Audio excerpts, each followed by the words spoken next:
Oh, do you drink tea at all? Yeah, sometimes. What is that, your sponsor? No, but I'll work on that. That'll be an option. But I always give someone tea. I've seen that on there. We were at the store, Tokyo Central. I think it's called Tokyo Central store. We're buying some stuff for, and then I was like, oh, I haven't had tea in a long time. So if you want tea, there you go. I've seen that on there. Like, I've seen like 30 seconds to a minute of My that video. other videos, my podcast. Yeah. It was like, kind hey, of you like, want to eat tea? So, he had that tea on there too. I know I gotta get paid for this stuff. Yeah. But okay. How How do you want to start off? Well, I was gonna say your full name, but I forgot your last name. So I'm here with Tyler, and he's been coaching us and training us. First me, but then my sister as well. But your full name is Tyler Lucas. Tyler Lucas. That's correct. Yeah, and we're in California. What's the location? This is Redondo Beach. Redondo. Yeah. So I'm still getting familiar with all the places. Like I just know where I grew up, but barely. So Redondo this is a nice spot. A little bit windy. Is it always windy like this? Afternoon, around 3:30, 4 o'clock. Yeah. Gets a little windy around here. But with all the houses and the little big mound up there, we have nice little blocks so you don't get wind from both sides. You just get it from the ocean side. Especially there's like a hallway to the stairs going down. Yeah. And I was like, hold on, let me put on my sunblock before going down there. And we're putting stuff, just wind's hitting my face. Like, you know what, let's go down and see there's no wind first. Yeah. But yeah, it's really windy here. Yeah, this time of day, it gets pretty windy. Yeah, but it's not bad. Okay, so great place to practice volleyball. There's all these courts. Yeah. This one's fairly padded out, and because in terms of the other place that we went to, where was that tournament for Hermosa Beach? I guess. Hermosa Pier. Hermosa Pier. Like they're kind of right next to each other almost. Are they always like that? Yeah. You usually go to a tournament in California, and the courts are a few. You have like 20 feet, like 25 feet between the end zones of the court, the very back to the next back of the court. Yeah. Yeah. On Guam, our courts are starting to be more like that. This one's very much more padded out, where you can hit hard and it's not going to get into the court. So yeah, I think that's nice. You have space. I think you have that option to crowded court beach or padded up kind of beach. So I think it's nice having options. Yeah, here it's quiet too. Yeah, it's quiet. You can have all the practice. No one coming up to you asking you to play or train. There's no one around, so it's really nice. Is it kind of known around here there being challenge courts, or it's not like that?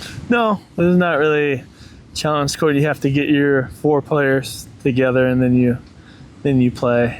That's like other beaches. Yeah, they're a little more busy. Then you have more challenge courts, but here it's like San Diego when we're playing. There's these like 2 main courts are those challenge courts, and everywhere else is kind of you bring your own setup or. Where at in San Diego? Man, I wish I had Julia. She's too far, but I would ask her off camera. Like, Julia, where do we go play volleyball in San Diego? South Mission. Oh yeah, it's nice. Yeah, it's really nice over there. Yeah, it's really. South Mission's good. I like how long the beaches are right now so far. San Diego and Redondo, it's like you can play and you have so much space that you don't have to be, even if people are playing music, which happens a lot in Guam too, but you don't really, it's not polluted with so much noise, and you can actually just relax and read and enjoy yourself. Yeah, it's a nice, a lot of these California beaches are nice. Good sand, and then deep sand. Deep sand, yeah. Some of the deepest sand. I noticed that. Around. And in other states, it usually gets the wind even picks up more. You play like in New Jersey, or you play in Florida. Some of those beaches windy even early morning. Right. Here you have like 7 o'clock to like 2 or 3. The wind 5, maybe 8 miles per hour. And then later in the afternoon it picks up. You play somewhere in East Coast, it could pick up like at 9:30, 10 o'clock. It's definitely a third, a fifth player on the court when wind shows Yeah. up. Like, Wind when can you're- change the game. When you were giving us float hits to receive yesterday, I'm like, God, this wind's killing us. Yeah, the wind, the ball can move on the float serve anywhere from a foot to maybe 3 or 4 Yeah. or more, depending on how windy it is out there. It really changes up how you're gonna play. You gotta adjust. Yeah, it changes how you serve, and also to serve receive. You have to move your feet. If you don't move your feet, you're done. Yeah, it's just gonna catch you and you're dug in with your feet and can't move. Yeah, Yeah. always got to move your feet. So how long would you say you've been? Have you been always in California? Yeah, How long would you say your volleyball experience? volleyball goes back. I started playing indoor volleyball in 7th grade. 7th grade. Yeah, and I played indoor volleyball 7th grade to sophomore year in college. Okay.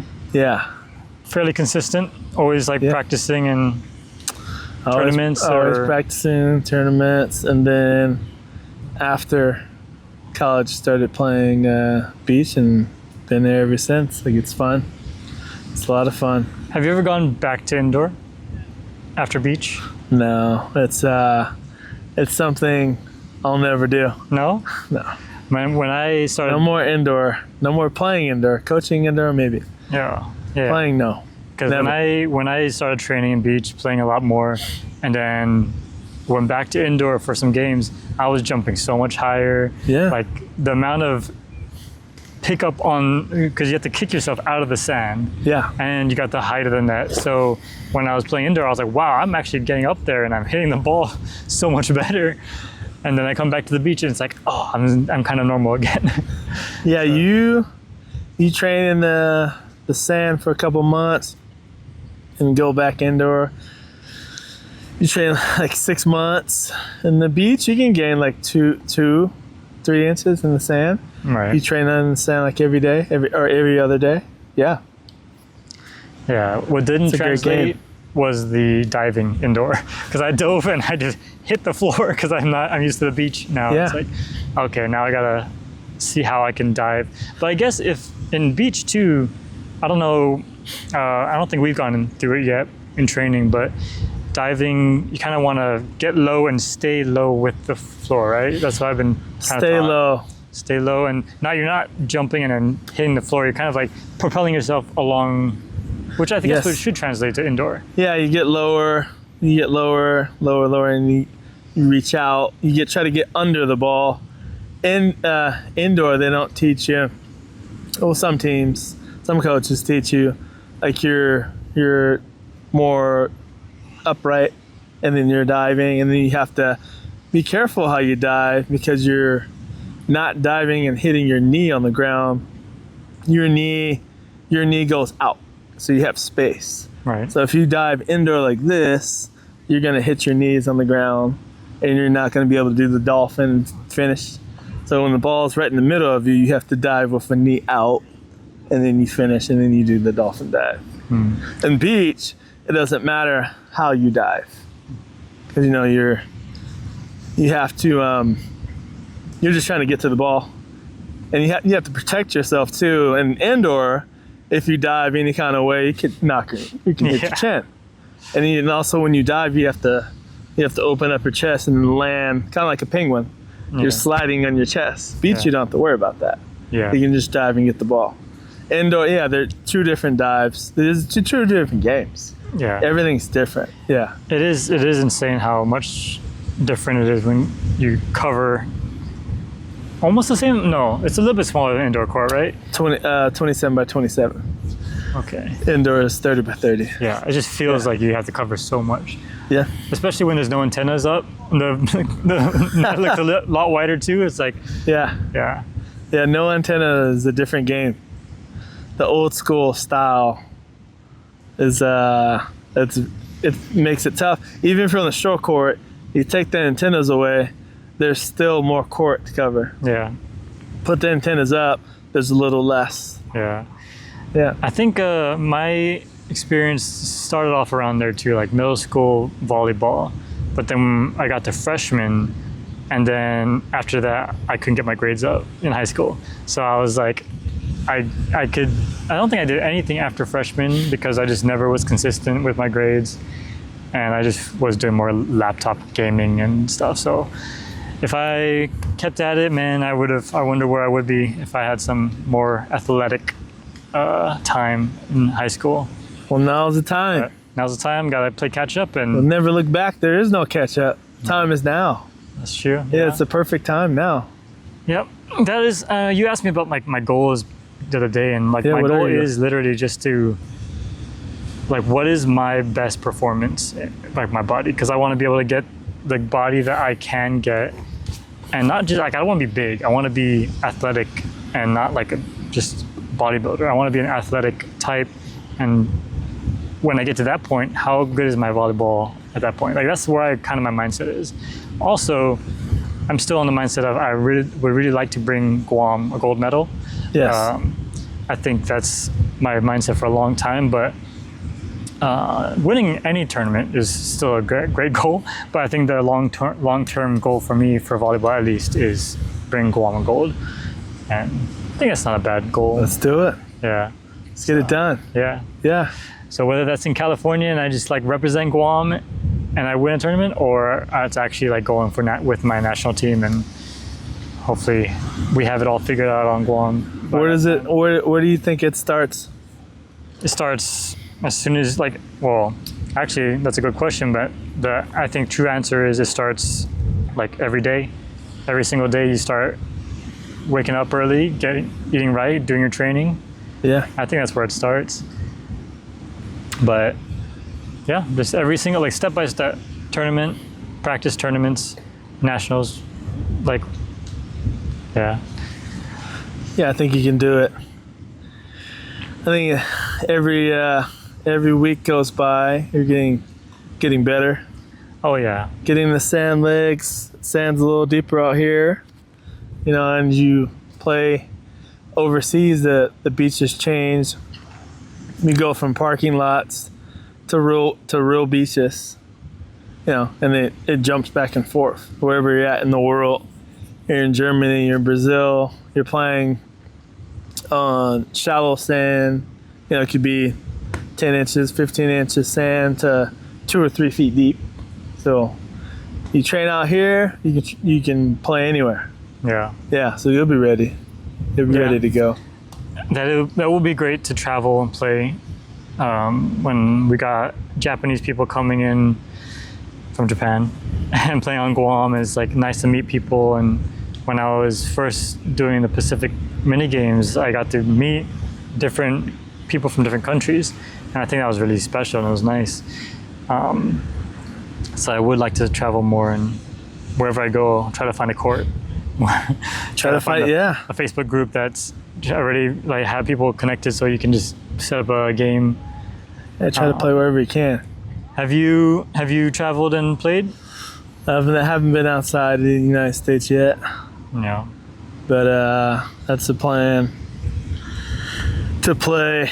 I don't know where, but I would like to play. Outside of United States. Play and or coach. Yeah.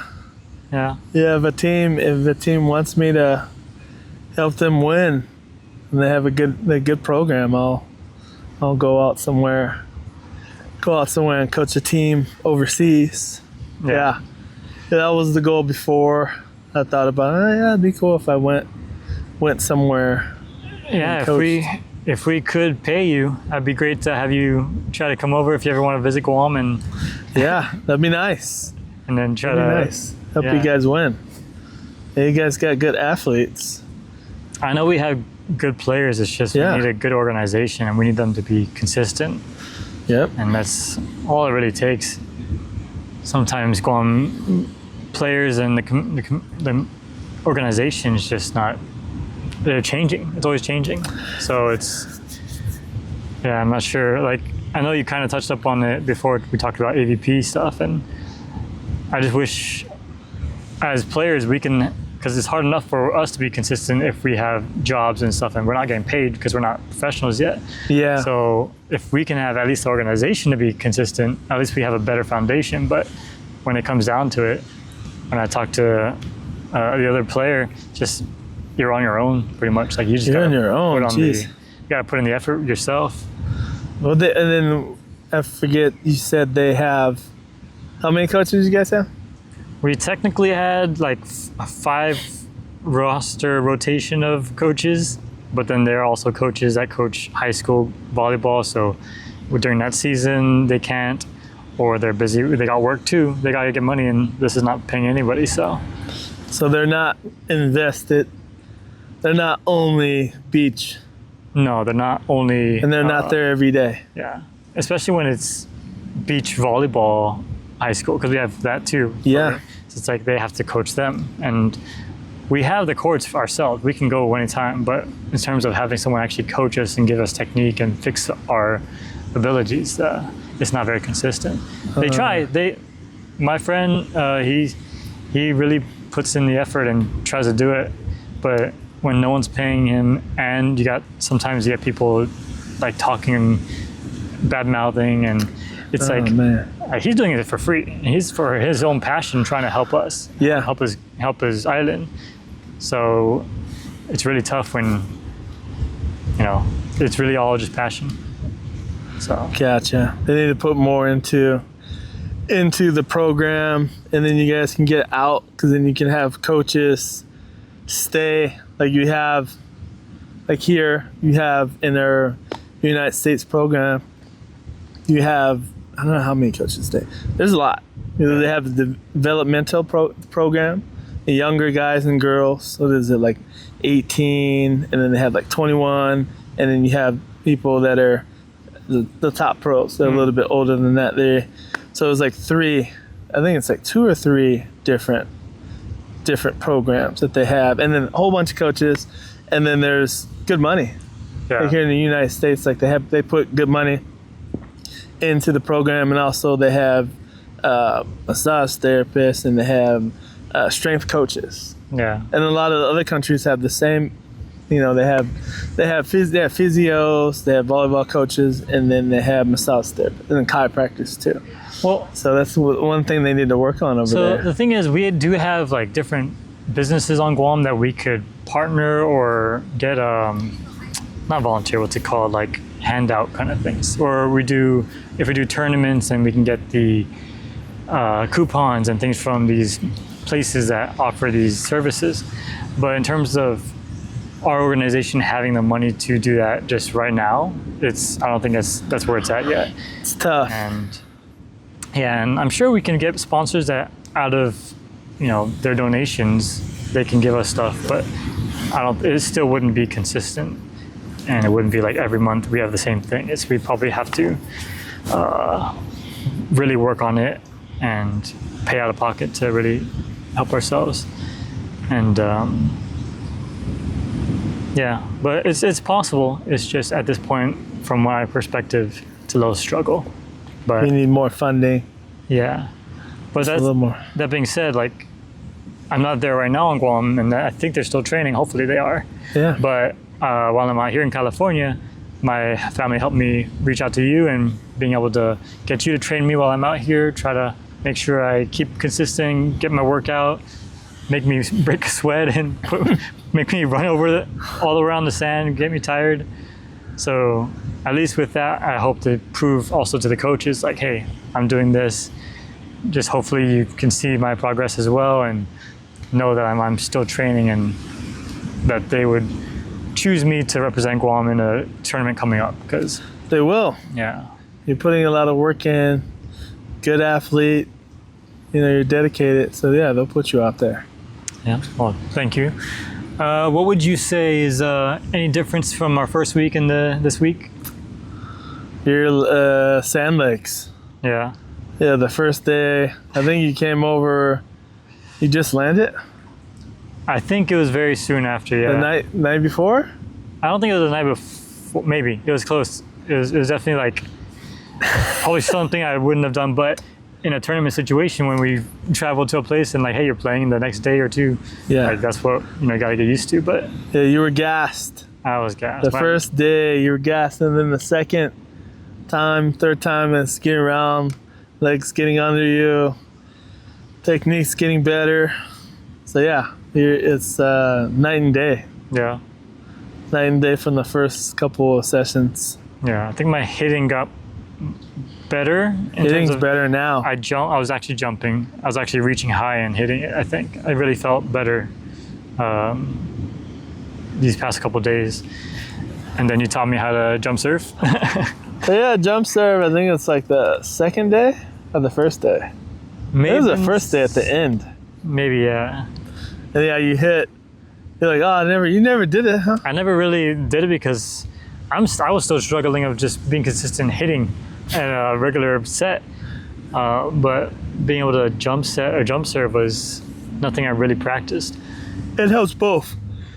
It helps both because it's the same. It's a serve, but also too it helps because if you're ever hitting off the net, Right. if you're hitting 5 or 10 feet off the net, if you can jump serve from 27 feet back, you can hit a ball that's 5-10 feet off the net, Right. and you can put a lot of pace on it and hit it in, and it's the same motion. It's the same A lot concept. of people think like, oh, you got to put your arm back different, the drawback, the reach. The reach is the same. You're reaching as high as you can, and then you're snapping at the top, called gooseneck.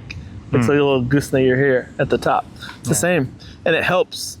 Once you get that flow of the jump serve, then you also too the flow of your spiking will improve. So I try to tell people if they're experienced and they just haven't worked on their jump serves, to work on your jump serve because the jump serve will help your hitting. Yeah. And a lot of times not like high level players I've coached that haven't really worked on their jump serve. It like I would say 98% of them, it helps their hitting because this is flow, like reaching up high. Sometimes you have a low toss, or you're trying to get your right left or left right, depending if you're right-handed left handed, close step and then snap on the ball. And sometimes you work on a high toss. Some people like a high toss, Yeah. like a more of an indoor player. And then both, if you work both, a low toss and a high toss, and you're just snapping on it, it helps. Definitely really need to have good. that variation because windy days, a high toss is going to get away from me. So Yeah. I need to make sure I can do both. You work on both. When I play, I work on both. When I'm training on my own, a low ball, 9 feet, 9 or 10 feet, and then on non-windy days, throw that ball up 13, 16 feet in the air and crack it. Yeah. Yeah, it's really good. Having that weapon of being able to jump serve well is very important, and having a float serve. If you have a jump serve and then mix it with a float serve, is very deadly. Yeah. I think every player should be able to do both. I agree. Having more weapons so they don't get used to you. Like, oh, you're getting used to it? Okay, I'll change it up. Maybe a sky ball. Yeah. Every once in a while in tournaments, if the other team is siding out, they have great passing. There's a lot of good players that can pass that ball well. I might throw in the sky ball. Yeah. And then the windy day like this, or even more wind, you hit that thing up as high as you can, and it's swirling. Mm-hmm. It does its own thing in the air. And sometimes you put that sky ball, you serve it with no spin.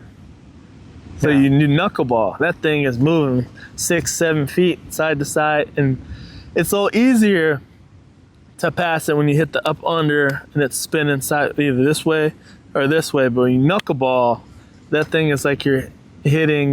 You're trying to hit a knuckleball. Someone's pitching at you. Yeah. It's almost impossible. Yeah. So, yeah, work on all the serves. I tell people. Yeah. Yeah. Training it, just be consistent because especially if you stop for how many weeks and try to get back into it, it's almost like you haven't been playing in how long. So it's like a year almost. You always want to train in the off season too. Like there's like really isn't the off season. But when I have clients that are ending the season, oh, I'm going to stop. Because here the tournaments go into November. Some people stop playing tournaments in October. If they played a lot, my clients played a lot, they, hey, I'm going to take a break. The season's long. So I'm like, okay, still go out once or twice a week, pepper a little bit, go to the gym more, find other things you do, because it's good to have cross train. You bike, you're biking, you're running. After the season, you don't just go 7 days a week volleyball. It's not good. No. I always tell people to do other sports. They like to play basketball, they like to play soccer. Just don't do like competition. Don't get hurt. Right. Do something light, and then mix it up. Yeah. It's always good to have your joints and your muscles doing different things. You don't want to wear out. I've been trying to do more flexible training kind of stuff, because doing regular volleyball is not, if you're doing the basics, sure, but then sometimes you have to twist your body and dig it one way, or you have to do some chaos cuts, and so I'm thinking like I should do much. I don't know about calisthenics, maybe that'd be good, but Yoga, some yogas, some stretching, and I just see like these videos that are promoted or shown to me on Instagram where people are just doing things that you would usually or used to do when you're a kid, like when you kind of crawl on the floor, trying to like do some weird positions. Like if you don't do that now, it's not going to happen when you're older. No. So it's like try to keep those muscles, try to get those things used to it now, and just keep on going. But yeah, I think you'd recommend that too. Yeah. Definitely whatever helps. Yeah, you do yoga, you do Pilates, and I do yoga. I stretch and stuff, because when you're playing sports, your muscles they can get shortened. They can get tight. So you always want to stretch, do some sort of yoga, vinyasa, or Bikram yoga, any of that stuff, and then if you can, Pilates. And also too, before you play, dynamic warm-ups. Okay. So you're not stretching, you're not holding a stretch for 20 to 30 seconds, because that's not priming it for your activity. You want to do dynamic stretching. That's important to do. Yeah. That's a lot of people don't know the difference between the two. Yeah, I think we're pretty good at that. At least on Guam, for our team, we do the dynamic stuff before we practice and before games. So yeah, dynamic's really good. You'll see a lot of the NBA and NFL players doing it, the dynamic stretching.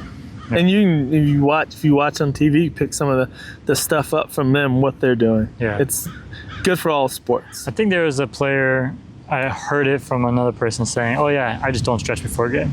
Like one of the really good like volleyball players, like, yeah, it just keeps me. It doesn't make me. I don't want to be loose, so I just go in. And then I don't know. If he's athletic and he does a good stuff after and before stretching, then maybe that's good. But I'm scared of pulling something or doing something during the game and I don't cramping or whatever. Sometimes there was a couple championship UFC guys that fighters that said that they didn't warm up. For some people that can work. Mm-hmm. For some people that can be bad. Right. I would say when you play, I play in the tournaments and I get my initial warm up, and then you play your first game or you play a full match, I might cut down the warm up for the next time. And then, or I'll just make sure I walk. Because usually when I get my first warm up and it's a warm day, it's 85 or 90 or hotter, I'm good. Yeah, so everyone's different. I need the initial warm up, and then I'll just like kind of walk around, prep a little bit, and then I'm good for the next game. I don't need to do a huge warm up and then do the drills and then play. Right. So it depends. Some people can just go out there. I know some older guys that've been playing all their life, and they pepper. They might hit the ball back and forth 10 times, then they're ready to go. Yeah. Not everyone can do that. Yeah. I think it was, Yeah. I mean, Everyone's different. I assumed it was the same concept of when they tell you can do like a treadmill walk or jog to Yeah. warm up, but before you actually do weight training, don't do stretches or anything. No. So that's why I'm like, maybe that's the same concept. It's like, Yeah. if you want to have that, be able to explode or something, don't be doing stretches to make yourself too loose. Yeah, that's when a lot of injuries come in, when you're doing full-on stretching for 5, 10, even 15 or more minutes, and then you're trying to do power cleans. Okay. The Yeah. muscles are not going to fire the right way. Right. Yeah, I mean, I think, these a lot of things I need to make sure I consider and add to my plans for when I continue after this. I think to get towards the end of this recording, I've been meaning to ask you, what are some good practices for mindset in terms of maybe before or during a game? Like, how do you get yourself in a zone, or do you tell yourself things, or is it just throughout the day you just have yourself some sort of You're talking about for a competition? competition and practice? But I feel like for me at least, I try to make sure every time I practice, it's a game. Like it is the last game, it is the final game, you're going home. But for you, if you want to divulge into which one you want to go into, but Yeah, we got practice. We have I always write out a practice plan. I'm doing my plan, and I have certain things I want to get a little bit better. And then if we played, and then I missed a couple of shots in the tournament by an inch or two, or if I'm missing like a high line, and we lost 29 to 27, I'm doing like 50 reps of a high line, and I'm visualizing. Before my practice, I put out the plan, and I visualize me making that shot over and over and over again. And then also too, with whatever mistake I make, the next practice I'll really focus on what I did. I'll write the whole practice down, what I need to work on, because I know what I need to work. If I just miss something barely, I'm not gonna let that in my head mess me up for the next tournament. I know that I just missed it by an inch or two. Okay, the wind maybe pushed it out, or I hit the ball a little too hard, and I'll go over it. And every time I go into a practice, I'm thinking about getting a little bit better. yeah, Getting a little better every time, and also always being confident. Always confident, win or lose. I'm always confident in my ability. Like, okay, they beat us. How did I perform? Okay, I didn't really perform all that great, or I performed really well. And then we win and we lose, I'm always trying to get a little bit better, and then keeping in a good mind frame. Don't get too high and don't get too low. yeah. Just try to stay right in the middle. Yeah, I think keeping a cool composure has usually been my mentality or the way I do things. I got sometimes partners that are just hyped all the time and yeah, let's go, and I'm like I'm the one that made the point, and I'm like, yeah, good job in my set. It's like, but then because I don't know, I feel like for me, being hyped all the time and then I get blocked or I get shut down, like it feels almost wrong to still be hyped. It's like I just keep calm and I just let the game go. Maybe that's not great for my partner. Maybe he needs to get hyped more. But yeah, I think what you said was great for post-practice and pre-practice and pre-games, post-games. So I like that mindset. I like stay confident and Positive. just tackle what you did wrong, or tackle what you could do better. Or if it wasn't even your fault, but how could you avoid it? Like the wind. It's like, okay, well, it'd be hard, but use the wind, stuff like that. So yeah, very, very good tips and tricks. Yeah, always got to stay positive. Win or lose, you need to stay positive, and also you're never. There's always something to work on. Yeah. You're never like, I won 2 tournaments. You say you won 2 tournaments in a row.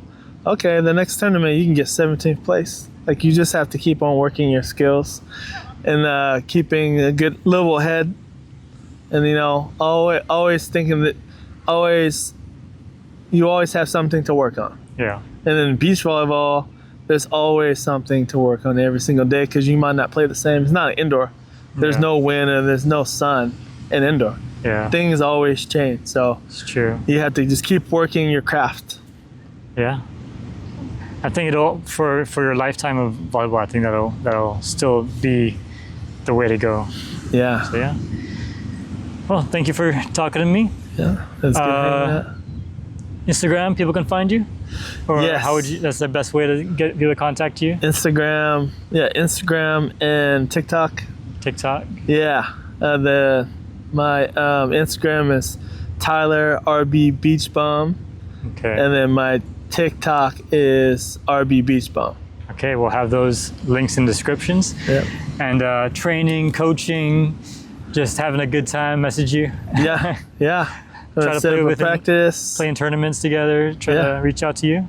Yeah. If you want to set up training, just send me a direct message and I'll get back to you. Yeah.